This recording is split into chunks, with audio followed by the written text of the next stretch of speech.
Right guys, time for another RLR beer shot. For this one we go to Torrance, Los Angeles, California, over in the US. Another beer from the wonderful Monkish Brewing Company. This one is conscious bee free, 8.5% New England Hazy, Imperial Double, whatever you want to call it, IPA, Nelson Sauvin, Galaxy, and Simcoe in this one. One of the more pungent and bitey New England IPAs I've had from Monkish actually. The beer pours this lovely kind of pale sort of pineapple juice colour, I would say, and it's really quite nice. We actually got this one very fresh here in Hong Kong. So the backbone of this beer, lovely fresh white bready bread crust, and there's a little bit of wood to it, a little bit of cracker as you very often get. Good little layer of kind of fresh wholemeal brown bread that gives you a bit of graininess into the aftertaste. You've got the fluffy fresh white bread in there from the barley malt, then you've got the more dense wheaty white bready character coming out. This one a bit bitier further back on the palate. The aroma is more oaty leaning, but the flavour is definitely more kind of wheaty, I would say. So yeah, dense wheaty white bread in there. The lovely kind of creamy oats down the middle of your palate, which get a little bit drier out toward the edge of your tongue. You can feel a little touch of Werther's original butter candy butterscotchy sweetness from the booze in this one. Little touch of biscuit there as well. But overall, the malty side of this beer is very kind of smooth and bready. The yeasty side of this beer is quite interesting. At its core, it feels more like a kind of wholemeal brown bread.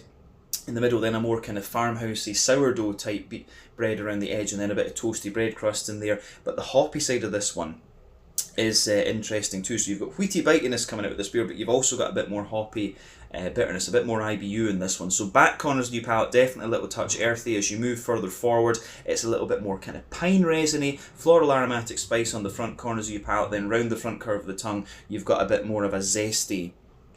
You've got a little bit more of that kind of zesty grassiness coming out of the beer. So yeah, really like that about this one. The fruity side of the beer for me, on that front third of your palate, you've got a little bit of peach there.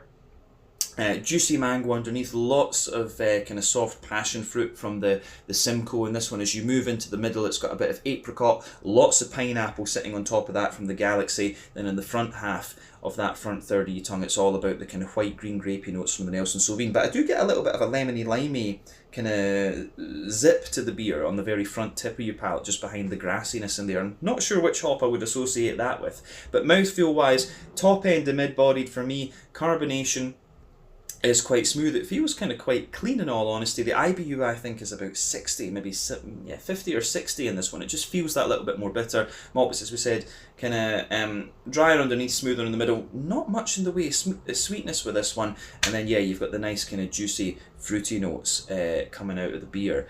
So all in all, the way this one goes together, it's absolutely great and it's worth trying, but certainly one of the more pungent beers from Monkish Brewing. This one is conscious bee free.